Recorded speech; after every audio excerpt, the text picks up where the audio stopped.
Géraldine Nakache, ce mercredi 21, sort le film de Chirel Amitaï.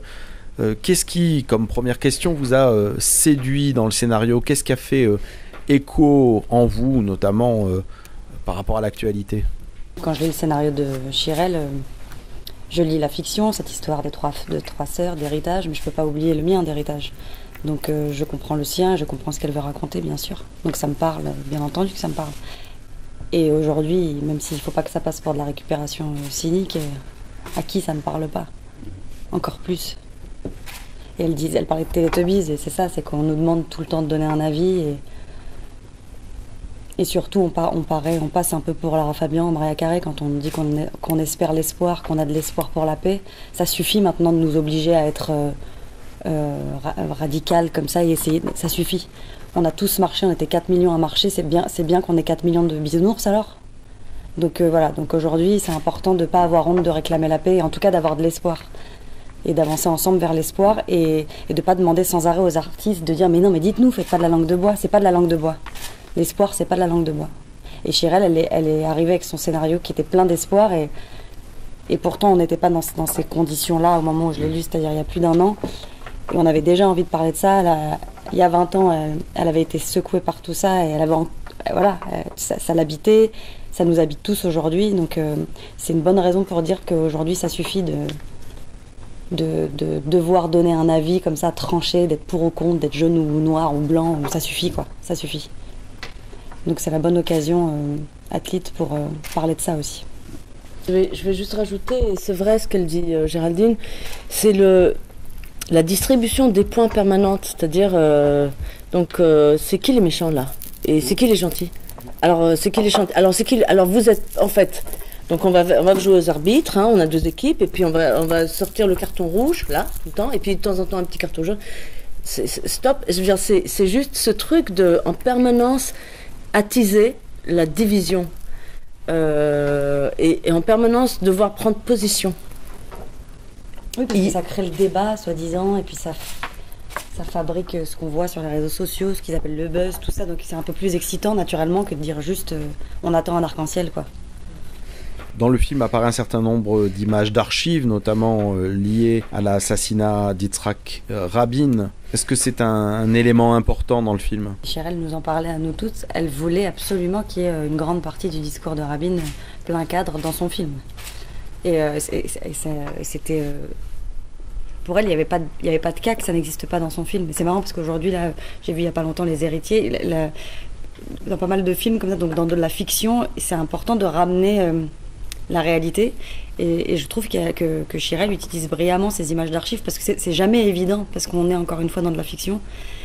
Et je reviens, c'est un truc un peu personnel, mais il y a la semaine dernière, le jour des événements, j'ai dit à Chirel, je vais pas venir, on devait aller se rendre à Lyon. Je lui ai dit, je crois que j'ai pas envie de venir parler de cinéma, quoi. Aujourd'hui, il n'y a pas de cinéma. Et elle m'a dit, mais Rabin, c'est pas de la fiction, c'est pas du cinéma, en fait. On l'a vraiment tué. Et je trouve que dans son film, c'est la même chose. C'est-à-dire que c'est une vraie histoire de fiction dans laquelle il y a une transposition avec l'histoire, avec un grand H, quoi. Mais quelque part, Rabin est un fantôme maintenant.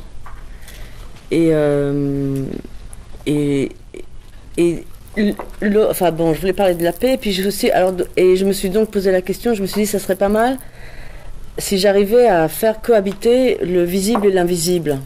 Donc les parents, l'enfant, l'âne, tout ça, c'est un invisible qui existe en nous, comme ça, les voix, les pensées, les souvenirs, les conversations imaginaires, etc. De faire exister dans ce cocon, cette maison, c'est comme un cocon, elles arrivent là, elles se posent là, elles vont s'enfermer là, et là, tout va surgir, cet invisible va surgir.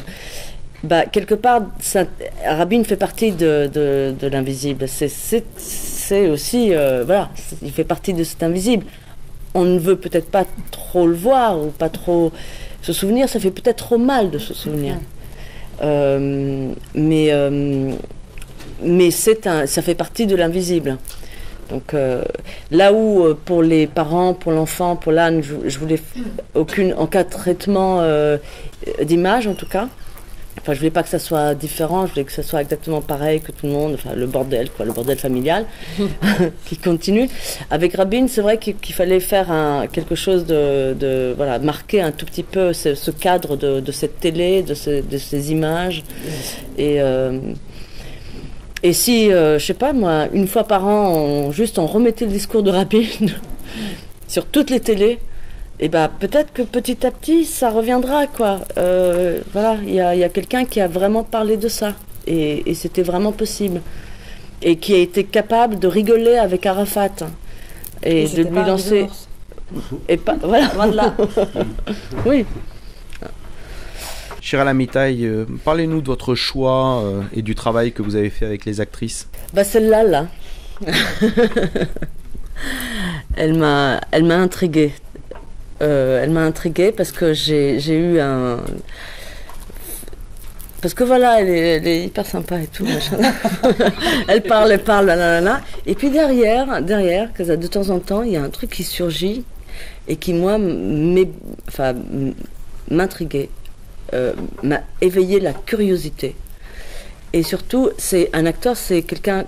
il faut avoir envie de les filmer. Et ce qui se cachait derrière, j'avais trop envie de le filmer, de le trouver, etc.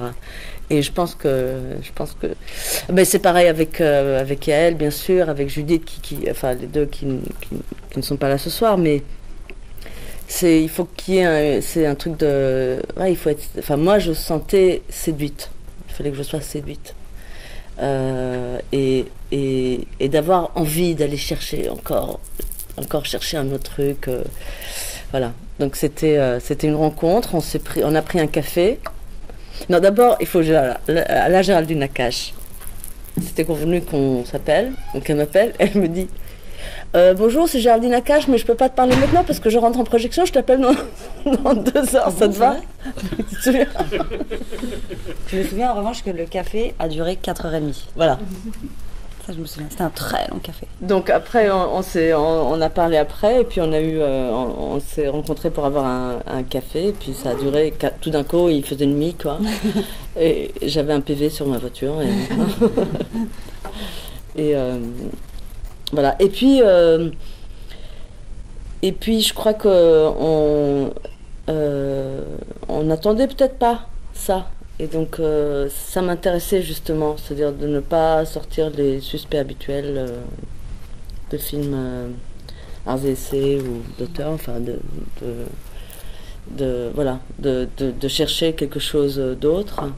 Et puis je voulais rester dans quelque chose de léger, de joyeux, de vivant.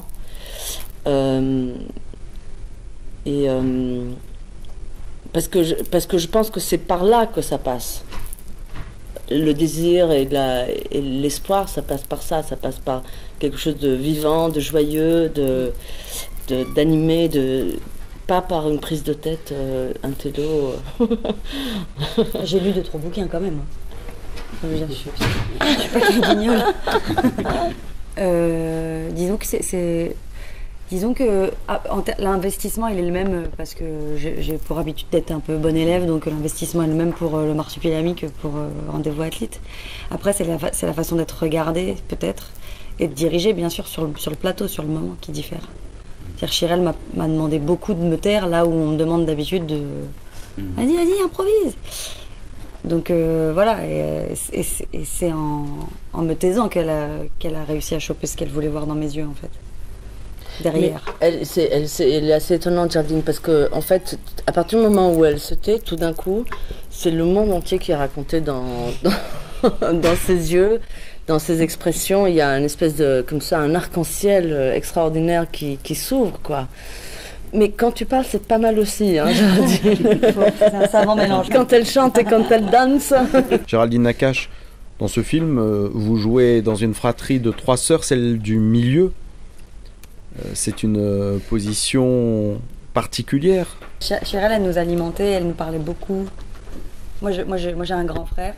Je suis la petite dernière de 2, la chouchoute, la chérie, la princesse, voilà. Et c'était difficile pour moi, vraiment. Je crois que la plus grande difficulté, c'est de me dire c'est quoi d'être celle du milieu d'une fratrie de 3. Donc vraiment, j'avais besoin de trouver avant d'arriver sur le terrain pour trouver cette Cali, quoi.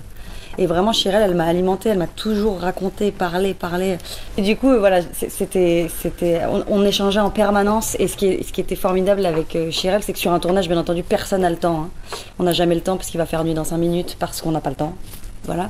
Et ça, c'était toujours en mouvement. C'est-à-dire qu'on a vraiment tourné le scénario, il n'y a pas d'impro, etc. Mais c'était toujours en mouvement. C'est-à-dire qu'à chaque fois, elle continuait.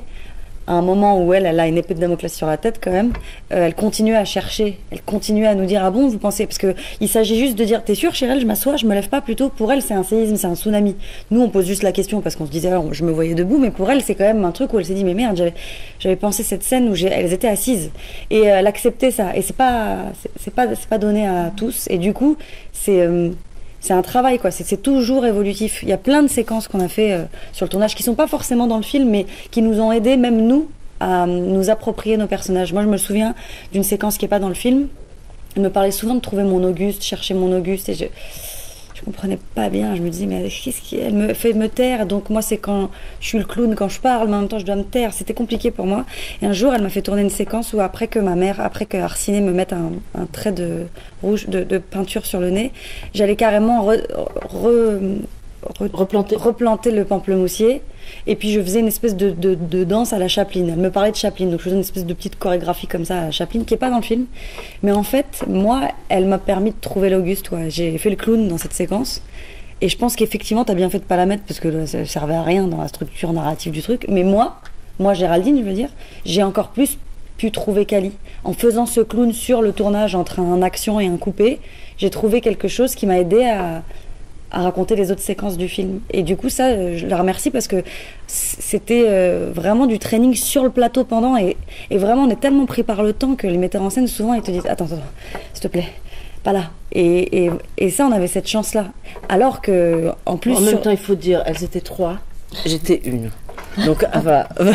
Donc, je perdais à tous les coups. Je veux dire, voilà, elles étaient 3 et... 3 qui ah bon mais on s'assoit, ah bon mais on se met pas debout et moi à chaque fois qu'elle proposait un truc comme elle dit un tsunami, je disais ah parce que vous voulez être debout, ah d'accord, ah bon non mais oui mais d'accord mais non comment debout, enfin Racontez-nous, c'était comment l'ambiance sur le tournage, l'ambiance avec les comédiens?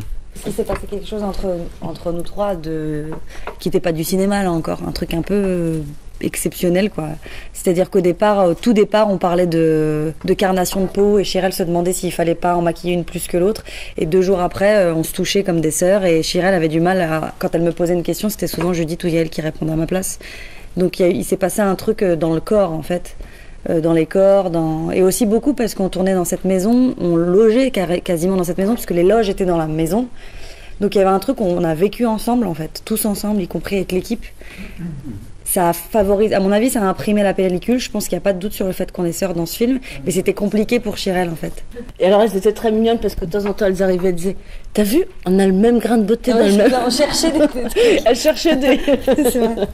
On essayait de la rassurer et en fait ça s'est vraiment passé dans le corps et dans le step d'après où on s'est retrouvés là-bas en Israël 10 jours avant le tournage. Donc déjà, pas pour Yael qui habite là-bas, mais quand bien même tourner à Atlit, c'est tourner à Dunkerque pour nous. Donc elle était quand même loin de chez elle. Et du coup on s'est retrouvés comme ça en famille quoi. Et puis on se disait on va être là 2 mois, faut se serrer les coudes et ça n'a même pas été que de la théorie, c'était la pratique immédiatement. C'est votre premier tournage en Israël? C'est mon premier tournage en Israël, ouais.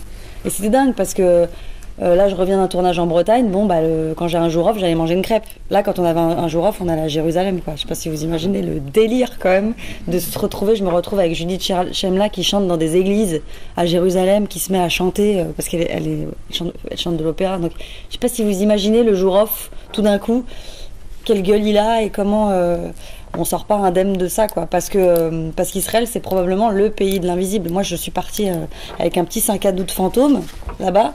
Bah putain, ils sont tous sortis là. Ah ouais, ils étaient bien là, tous bien là quoi. Ouais. Peut-être encore plus là-bas je crois. Hein. Ouais. Vraiment, c'était mon mariage quoi. On a fait des fêtes tous les jours ensemble, tous ensemble. J'ai réglé mes comptes. Géraldine Nakache, vous passez une partie de votre film à faire du jardinage.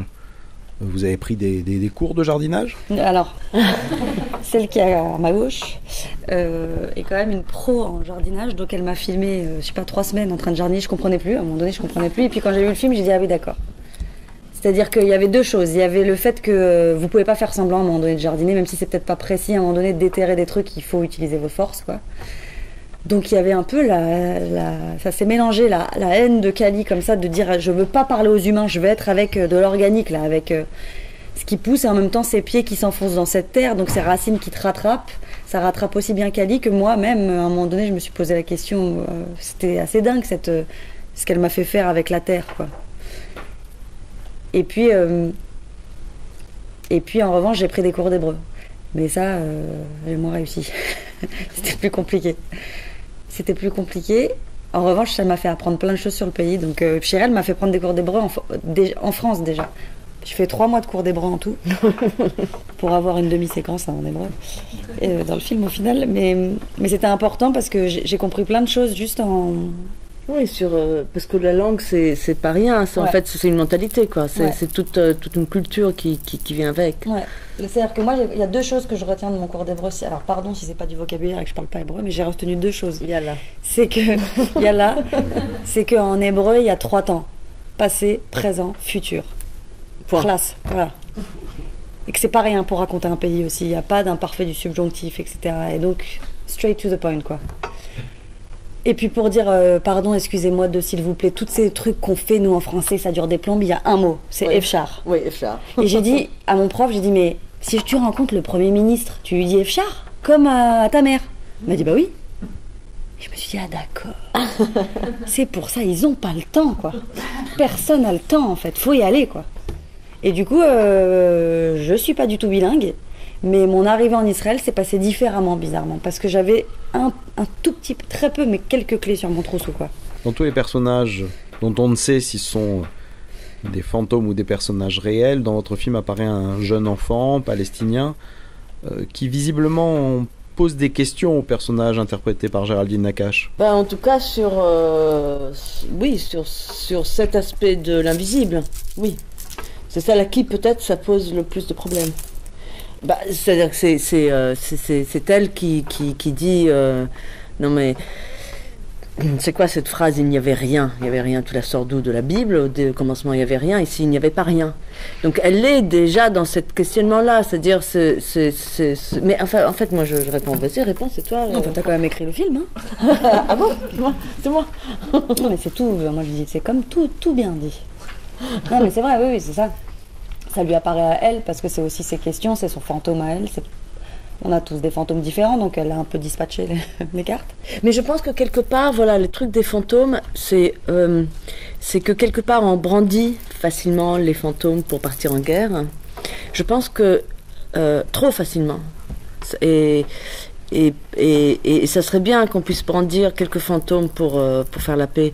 Mais je pense que justement, ce petit garçon, il lui donne du courage.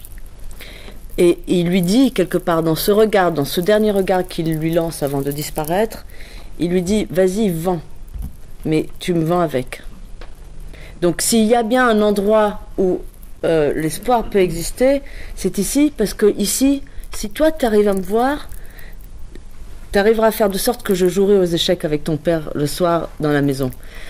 Tu feras de sorte à ce que cette maison soit habitée par ces 2 fantômes. Et donc, tu feras en sorte que la paix dans cette maison existera. Donc, quelque part, je pense qu'il la défie.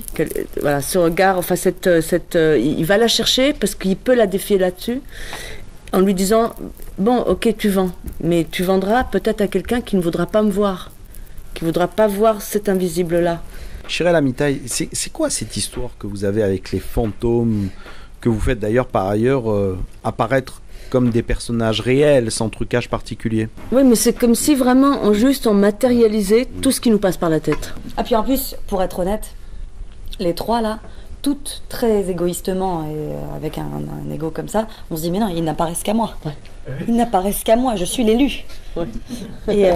Et du coup, quand elle réagit, c'est pas tant pour dire bah dis donc, c'est juste pour dire bah merde, je suis pas toute seule alors. On m'aime vraiment pas, quoi. Ouais.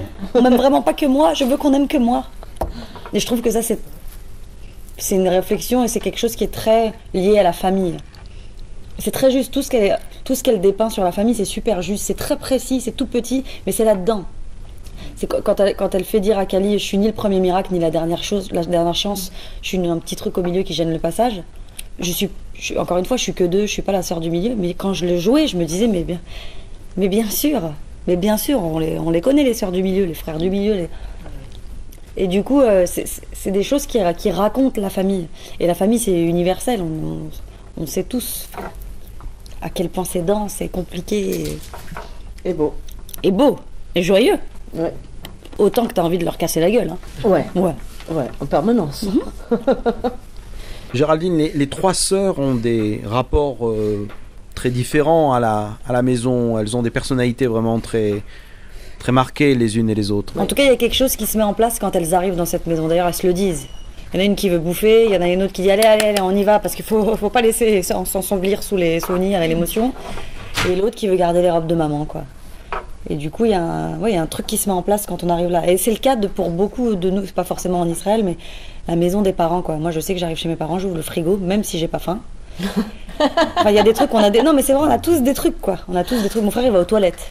Je lui dis, mais t'as pas de toilette chez toi? Mais il a les BD dans la toilette. Oui, non, mais il va prendre les trucs dans sa chambre d'enfant. Voilà, il va aux toilettes. Je lui dis, mais qu'est-ce que tu fais? Bah, il est content, il est bien, quoi. Il y a un truc.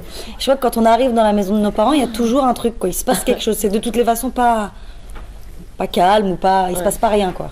Bien sûr, le film parle de la paix, mais un des axes du film aussi, c'est la question de la femme. Notamment vous interprétez un personnage très très féminin. Non, mais il y a un truc sur la femme, en fait, l'idée de la femme, de la féminité, de la femme, qui est un sujet de film à part entière.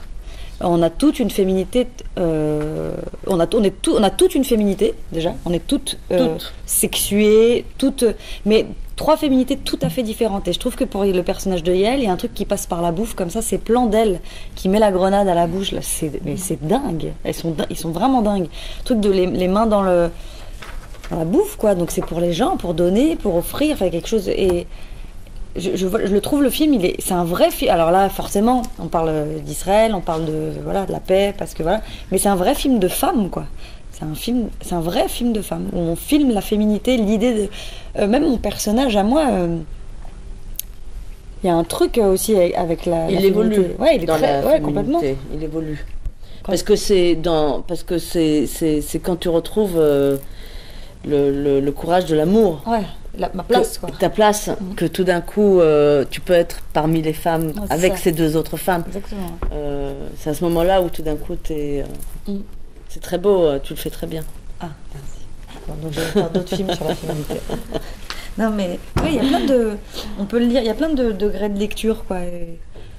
Oui, d'ailleurs, c'est de là où il y a la naïveté, je pense. Le fait que ça soit 3 femmes. Il y a quelque chose de naïf comme ça qui sort de chacune de ces 3 femmes. Géraldine, c'est vraiment différent d'être dirigée par une femme? Mais c'est une réalisatrice, Géraldine, donc... Je sais pas. C'est vrai que j'arrêtais pas de dire non, mais là, ces dernières années, j'ai que été dirigée par des femmes. J'ai pas le sentiment que c'est différent, et en même temps, je dois admettre que ce qu'on m'a proposé comme rôle là, cette dernière année, les hommes l'auraient pas fait avant que les femmes le fassent. C'est-à-dire que filmer ma féminité comme ça, me filmer comme une femme comme ça et pas comme un guignol, je crois que c'est grâce à vous, je pense à toi, à Audrey Dana ou même à Marion Vernou, je crois que c'est grâce à vous que ça va peut-être donner l'idée à des hommes de me filmer, parce que je suis pas immédiatement référençable dans la catégorie gonzesse, pure, femme, quoi, femme féminité. Donc du coup, je pense pas que j'aurais pu avoir ces rôles de femmes dans des films qui étaient peut-être pas mis en scène par des femmes. Mais sinon, la différence, je vois pas la différence. Non. De toute façon, le désir, il est asexué. Plus de liberté. Mais par contre, à un moment donné, j'avais quand même dit, mais enfin, ce genre de conversation qu'on a quand on prépare un film, c'est des conversations débiles, franchement. Mais à un moment donné, je me souviens avoir prononcé cette phrase débile, qui était: je sais pas, chef opérateur femme, j'aimerais bien qu'il y ait un regard d'homme sur ces 3 filles là, quand même. Voilà, donc je l'ai quand même prononcé, la phrase débile. Merci Géraldine Nakache, merci Shirel Amitai pour cette interview et cet excellent film qui sort demain, mercredi, sur les écrans en France. Ça s'appelle Rendez-vous à Athlite et c'est à ne pas louper.